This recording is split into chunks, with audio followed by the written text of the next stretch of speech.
Hello and welcome back to ADHD Support Talk Radio. I'm your co-host, Lynne Edris, and as a productivity coach, I help overwhelmed professionals reduce procrastination, improve time management, and get more done with less effort so that they have more time, energy, and money for the things that matter most to them.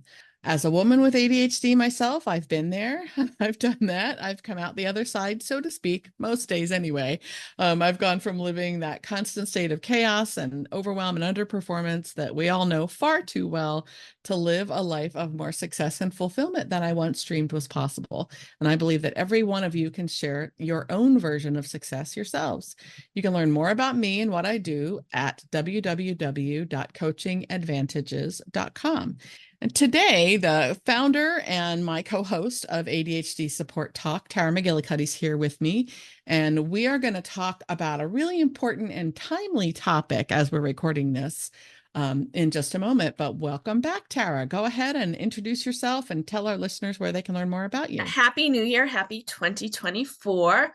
My name is Tara McGillicuddy. I'm an ADHD productivity coach, and I also help people to shift their energy to get things done and live a more fulfilled life. You can learn more about me and the services I offer by going to my website, www.taramcgillicuddy.com.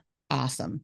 So before we started the recording, Tara and I were talking about a pretty timely topic. Again, it is the beginning where, as we're recording this, it's January 2024.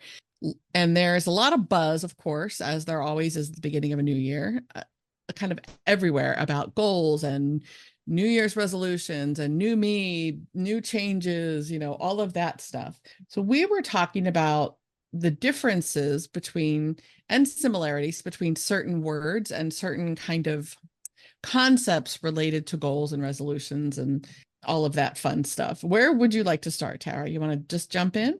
Yeah, I think it's very important to realize the words that we use really affect our outcome. And sometimes we use words interchangeably that really aren't. Sometimes they're very similar. Sometimes they're not similar at all. We just happen to use them.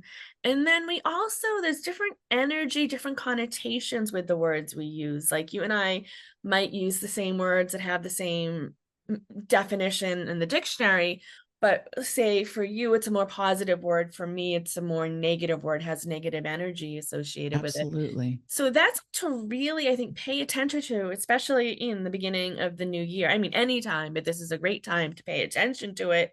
The words that we use can either help us or they can hold us back. Absolutely. And really your perception of the words and what you attach to the words is what it's all about. So it's really important to notice if you're, I was saying before we started the recording again, I have a lot of clients that just the mere mention of the word goal really shuts them down, like Yes. sometimes really hard. And they have a really strong sort of emotional, almost visceral reaction to the word goal itself, the concept, the notion, all of it. And then I have some clients that embrace the word goal. I have some clients that the words like priority have like, more of a values connotation. And some of my clients have a really hard time with that word. Words like intention, which is a word I use a lot. To me, it's a positive thing. But to some of my clients, when they hear the word intention, they perceive that differently and it's connected with different emotions for them. So what's really important is that you tune into that. Yeah. Right. That there's nothing good or bad about your feelings. The in and of themselves, they're not inherently wrong or bad or anything. We just need to know when our feelings are impacting us and how we perform and how we respond to things and kind of how we're able to do the things that we want to do or not able to do the things we want to do because of those emotions. I think it can be helpful for people if any of those words that we just mentioned, or if it's a different type of word, just look those words up in the dictionary. Or Yes. dictionary.com. I mean, a lot of people don't have those big dictionaries that we used to have back in the day, but you Google it and you can find out the definition and read it without judging it. Kind of take a deep breath, clear away the energy associated with the word, whether it's positive or negative. Like goal is one that a lot of people talk about their goals And I think they're just used to the word goal and they haven't really looked up what it means. And a goal is something Right. that you kind of want to happen or you'd like it to happen, you'd like to accomplish it, but it's not as practical set in stone as a commitment or something like that. Right. And sometimes, or a lot of us, we have these lofty goals, and sometimes the goals are, I don't know if say too high, they're not realistic, and that could be a big reason why we have failed at accomplishing our goals Right. because maybe they were too lofty, they were more of a dream or a hope than a goal, or maybe it's because we didn't have the steps to actually accomplish that goal, and that could be why the Absolutely. word goal has a negative connotation to it for certain people. Right. Over time, we definitely develop feelings about those kinds of things. And there are lots of reasons why and we'll stick with the word goals, why our goals fall short, right? Sometimes we don't have a practical path to accomplishing that goal, and we don't have what we need to follow that path and to progress down that path to get to the goal. Sometimes we have unrealistic expectations in terms of the pace at which we can reach that goal, or how easy or not how it is going to be for us to, or how hard it is going to be for us to reach that goal. Sometimes they're just not concrete enough. Mhm. Sometimes we're not really committed to that goal, right? We don't Yes. have the commitment that we need to have to be able to see through all the steps and the sort of path toward that goal. And commitment is another one of those words, Tara, we were talking about, that has, for some people, a strong emotional connotation that isn't always positive, Yes. because it is, I think sometimes we kind of conflate the word, or the concept of like self-discipline and Mhm. commitment to Yes. something. Right. And most of us feel like we don't have good self-discipline. That's something that I always challenge my clients on when we're talking about concepts, when we're talking about words, and we're talking about these kinds of things. It matters, right? Your ability to reach a goal, or your ability to be committed to something, is tied up with how you feel about that concept in part. So if you're feeling like you have a goal, but you aren't committed, or you don't have a strong connection to that goal, or just me saying the word committed or commitment, Yeah. makes you bristle, makes you push back, makes you feel uncomfortable, take a look at it. What's going on with that? What's going on with how you're thinking about the word commitment?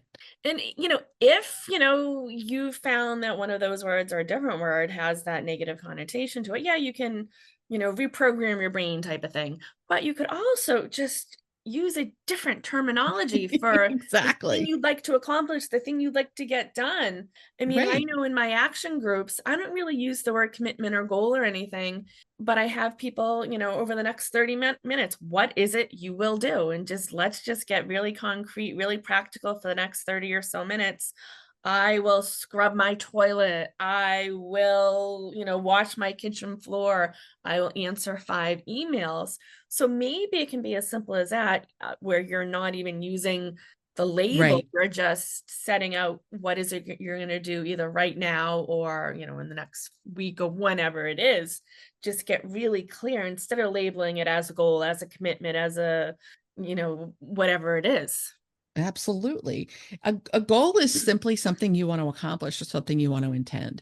So if I'm working with a client privately, we might want to get into a little bit like what's going on with your like kind of visceral response to that word. What's going on with all of those Hmm. negative connotations that you have? But a lot of times we'll just find a substitute, find another Yeah. word to use. How about project? How Yep. about intention, if that's a word that you like? Your intention is to do whatever. Your objective, right? There's no wrong way to do this, but I think acknowledging and accepting the fact that you have some negative energy or some strong emotional connection that may not necessarily be positive and may be getting in your way, Hmm. when it comes to words like goals and in commitments and Yeah. intentions and priorities and all of that, that's important to realize, because we Yeah. don't want that to be the thing that gets in your Yeah. way. But going the opposite route or opposite way, maybe there are words that energize you, that help you Yes. get things done. What are those Yes. terms? What are those words? We were just talking about, goals and commitments because we have experience with clients who those words, could be negative.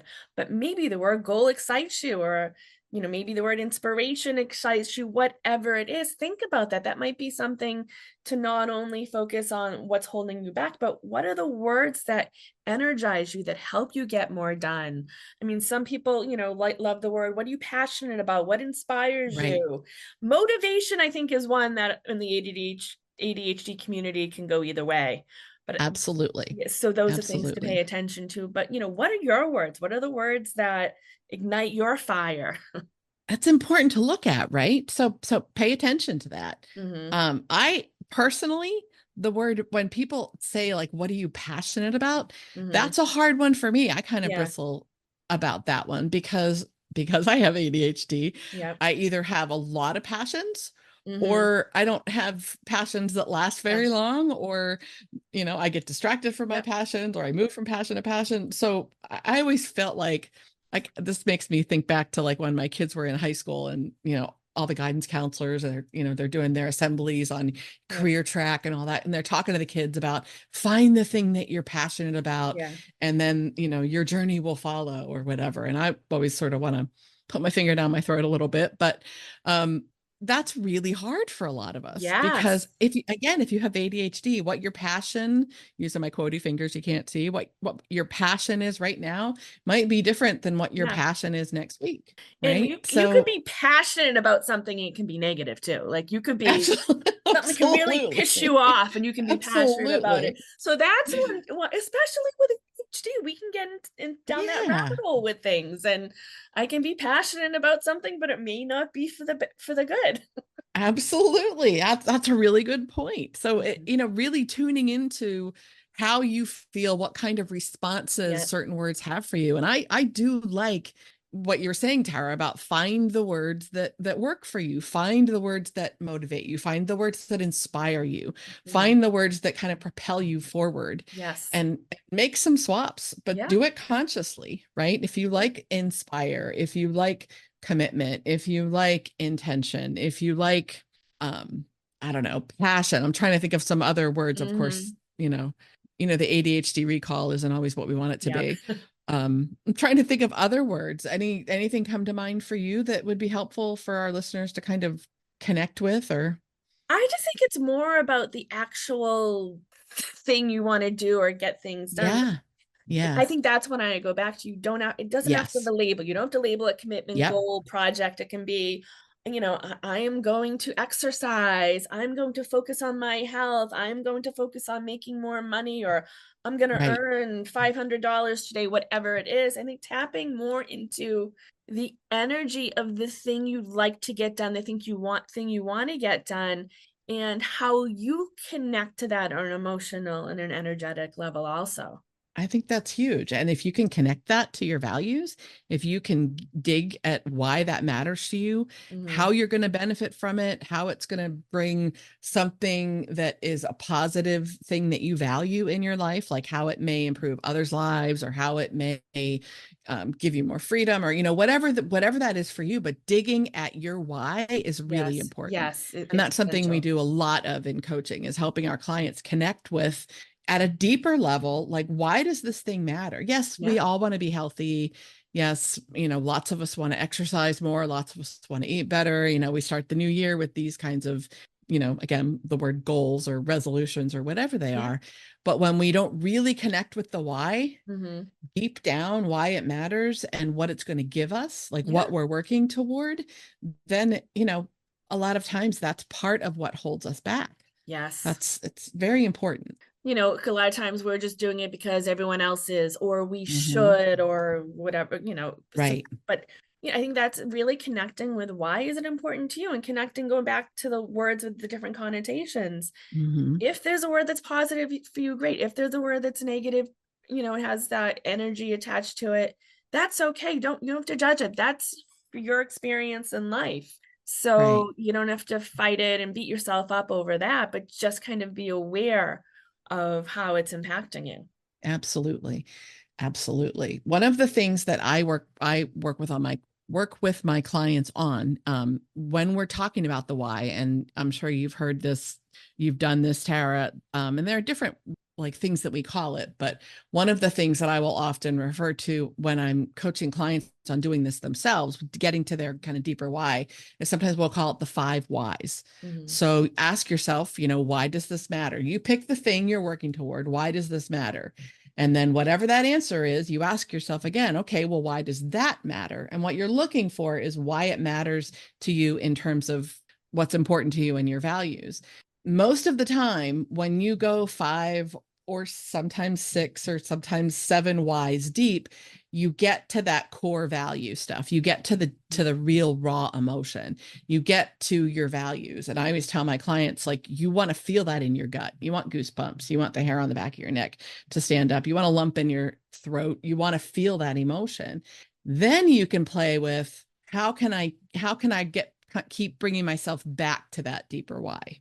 Right. And you can do things like changing the words that you're using, Mhm. right? Maybe if the goal is your goal, your objective, whatever is weight loss or health or fitness, finding something else to call it that is connected to your why can be really helpful. And I've used this example before, but one of the things that I do with mine is I call my workouts like retirement conditioning. I want to be, and now it's grandma conditioning. I'm expecting my first grandchild in another month. So I want to be a healthy, fit, active grandma. So I'm in grandma training right now. And Mhm. I know that sounds really weird, but exercise doesn't motivate me in and of Yeah. itself. Like, I see an exercise block on my calendar. It's like, you know, but when I see grandma conditioning on my calendar, Mhm. grandma training, that totally brings back to me like the why that I'm doing this. So you get creative and come up with Yeah, some yeah. different ways, change those words too. That's a great example because a lot of people will put the word exercise, workout, or whatever on their Yeah. calendar and their Nah. planner. And that word sometimes has a negative impact, or like you just didn't have enough Yeah. connection with it. You changed it to something really creative and something that you are connected with, being a healthy Right. grandmother. Right, absolutely. So words matter, Yes. right? And then words matter more to some of us than they do to others, but we've got to work with that. And I Yeah. think that's really important. If our listeners take nothing else Yeah. away, I'd love for them I to think think about it that awareness way. is the first step. And this is something I know, we've Absolutely. talked about.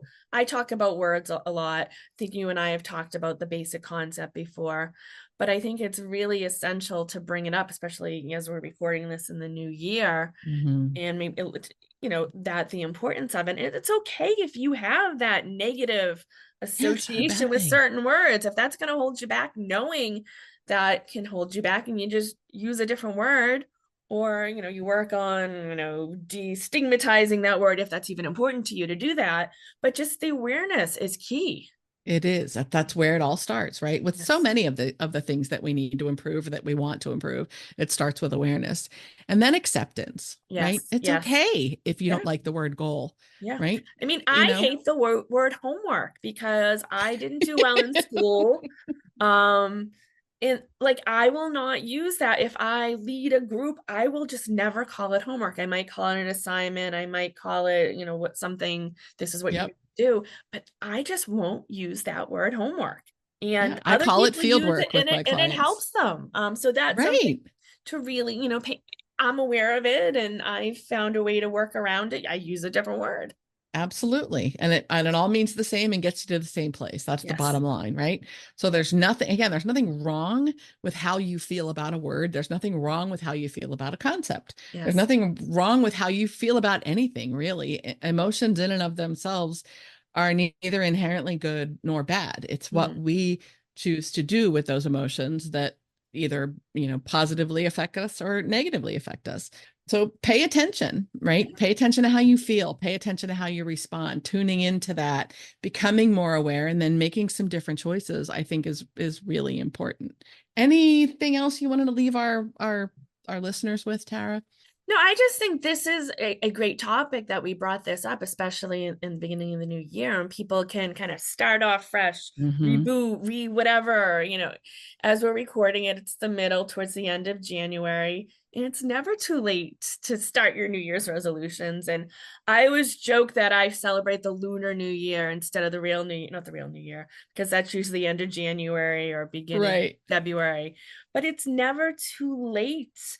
and to become aware how something affects you, and you can just tweak things a little bit to improve your life, to get things done, to be happier and healthier and all that. Absolutely. Absolutely. And that's, the word failure is another word that we often have a lot of strong emotional connection and connotation to. And I think that you get to define failure for yourself. Yes. Right. Yeah. So if you've fallen off the wagon already as you're listening to this, and with whatever goals or intentions or resolutions or whatever you had for Mhm. yourself for the year, that's okay. You get Yeah. to choose at any given moment to start fresh and to try again. And that's one of the things Yes. that I think is so incredible about our ADHD peeps is we are incredibly resilient. We are. And don't forget that about yourself. Yeah, That's very resilient and important. tenacious, which I think are Absolutely. two words that are similar that, Yeah, so yeah, this is Absolutely. great. So thank you, Lynn. Yeah, thank you. I hope we gave our listeners something to think about, something to chew on. If you have thoughts, if you have ideas, if you have questions, if you have suggestions for topics or guests or anything, feel free to join us in the ADHD Support Talk Facebook community. We'd love to have you. We would greatly welcome you there. And if you find this podcast helpful and you want to help other people find the podcast, please feel free to leave us a 5-star review on iTunes. We would always appreciate it. Thanks again for joining me today, Tara. Thank you again, everyone.